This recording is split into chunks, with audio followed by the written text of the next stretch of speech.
Chapter 2 of The House at Pooh Corner by A. Milne, in which Tigger comes to the forest and has breakfast. Illustrated by E. Shepard. Winnie the Pooh woke up suddenly in the middle of the night and listened.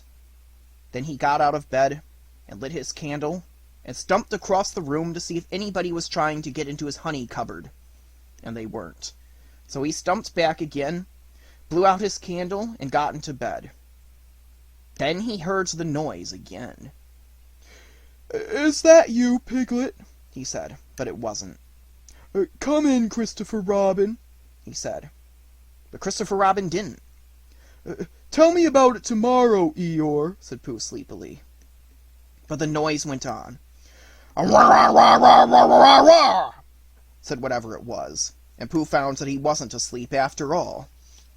"What can it be?" he thought. "There are lots of noises in the forest, and this is a different one. It isn't a growl, and it isn't a purr, and it isn't a bark, and it isn't the noise you make before beginning a piece of poetry, but it's a noise of some kind, made by a strange animal, and he's making it outside my door, so I shall get up and ask him not to do it." He got out of bed and opened his front door. "Hello?" said Pooh, in case there was anything outside. "Hello!" said whatever it was. "Oh," said Pooh. "Hello." "Hello!" "Oh, there you are," said Pooh. "Hello! Hello!" said the strange animal, wondering how long this was going on. Pooh was just going to say hello for the fourth time when he thought that he wouldn't. So he said, "Who is it?" instead. "Me!" said a voice. "Oh," said Pooh. "Well, come here."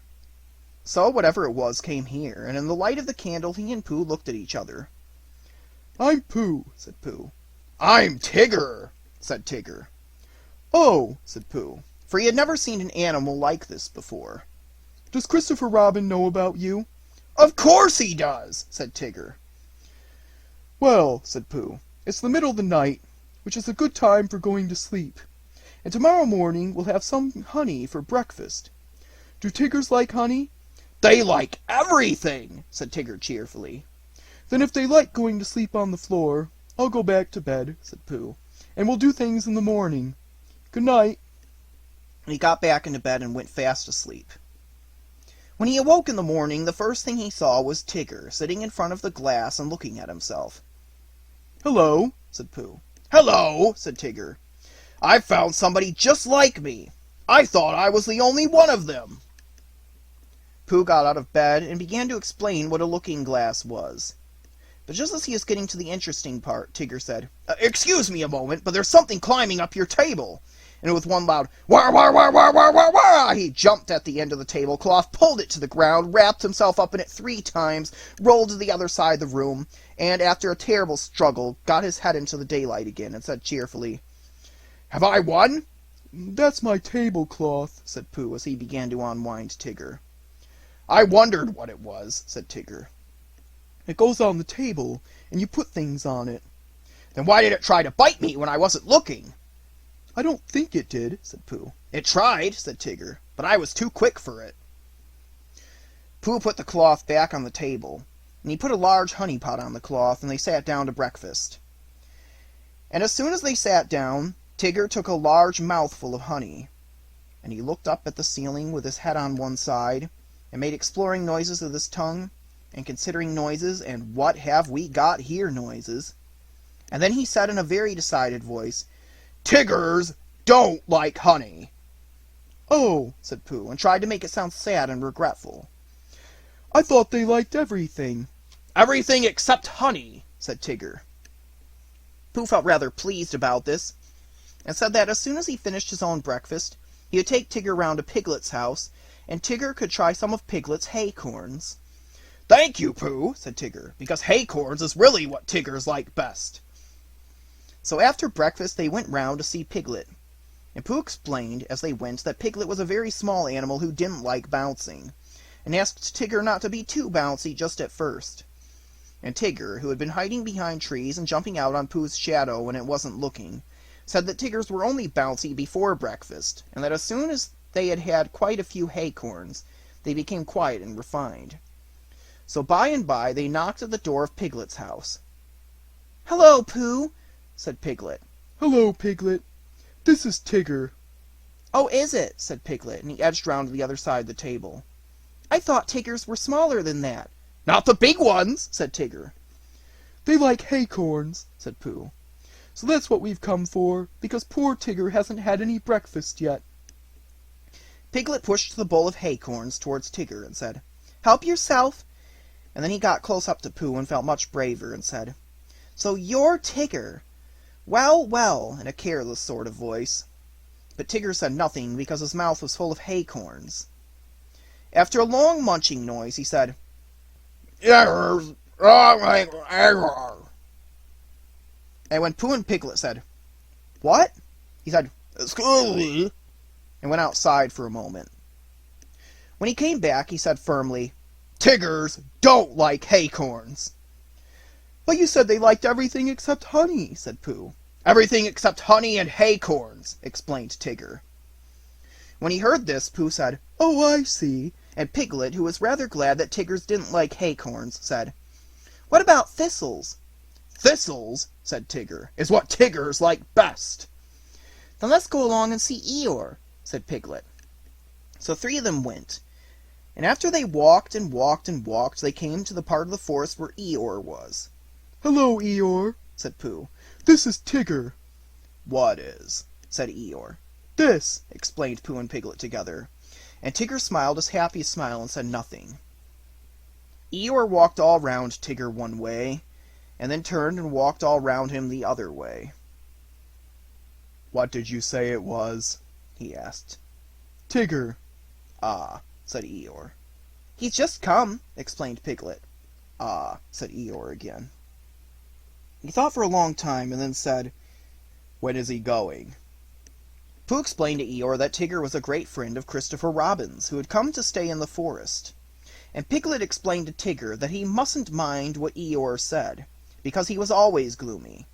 And Eeyore explained to Piglet that, on the contrary, he was feeling particularly cheerful this morning. And Tigger explained to anybody who was listening that he hadn't had any breakfast yet. I knew there was something, said Pooh. Tiggers always eat thistles, so that was why we came to see you, Eeyore. Don't mention it, Pooh. Oh, Eeyore, I didn't mean that I didn't want to see you. Quite. But your new stripy friend, naturally, he wants his breakfast. What did you say his name was? Tigger. Then come this way, Tigger. Eeyore led the way to the most thistly-looking patch of thistles that ever was, and waved a hoof at it. A little patch I was keeping for my birthday, he said. But after all, what are birthdays? Here today and gone tomorrow. Help yourself, Tigger. Tigger thanked him and looked a little anxiously at Pooh. Are these really thistles? He whispered. Yes, said Pooh. What Tiggers like best? That's right, said Pooh. I see, said Tigger. So he took a large mouthful, and he gave a loud crunch. Ow! Said Tigger. He sat down and put his paw in his mouth. What's the matter? Asked Pooh. Hot! Mumbled Tigger. Your friend, said Eeyore, appears to have bitten on a bee. Pooh's friend stopped shaking his head to get the prickles out, and explained that Tiggers didn't like thistles. Then why bend a perfectly good one? Asked Eeyore. But you said, began Pooh. You said that Tiggers like everything except honey and acorns. And thistles, said Tigger, who was now running round in circles with his tongue hanging out. Pooh looked at him sadly. What are we going to do? He asked Piglet. Piglet knew the answer to that, and he said at once that they must go and see Christopher Robin. You'll find him with Kanga, said Eeyore. He came close to Pooh and said in a loud whisper, Could you ask your friend to do his exercises somewhere else? I shall be having lunch directly, and I don't want it bounced on just before I begin. A trifling matter, and very fussy of me, but we all have our little ways. Pooh nodded solemnly and called to Tigger. Come along and we'll go and see Kanga. She's sure to have lots of breakfast for you. Tigger finished his last circle and came up to Pooh and Piglet. Hot! He explained in a large and friendly smile. Come on! And he rushed off. Pooh and Piglet walked slowly after him. And as they walked, Piglet said nothing, because he couldn't think of anything, and Pooh said nothing because he was thinking of a poem. And when he had thought of it, he began. What shall we do about poor little Tigger? If he never eats anything, he'll never get bigger. He doesn't like honey and acorns and thistles, because of the taste and because of the bristles. And all the good things which an animal likes have the wrong sort of swallow or too many spikes. He's quite big enough anyhow, said Piglet. He isn't really very big. Well, he seems so. Pooh was thoughtful when he heard this, and then he murmured to himself. But whatever his weight in pounds, shillings, and ounces, he always seems bigger because of his bounces. And that's the whole poem, he said. Do you like it, Piglet? All except the shillings, said Piglet. I don't think they ought to be there. They wanted to come in after the pounds, explained Pooh, so I let them in. It is the best way to write poetry, letting things come. Oh, I didn't know, said Piglet.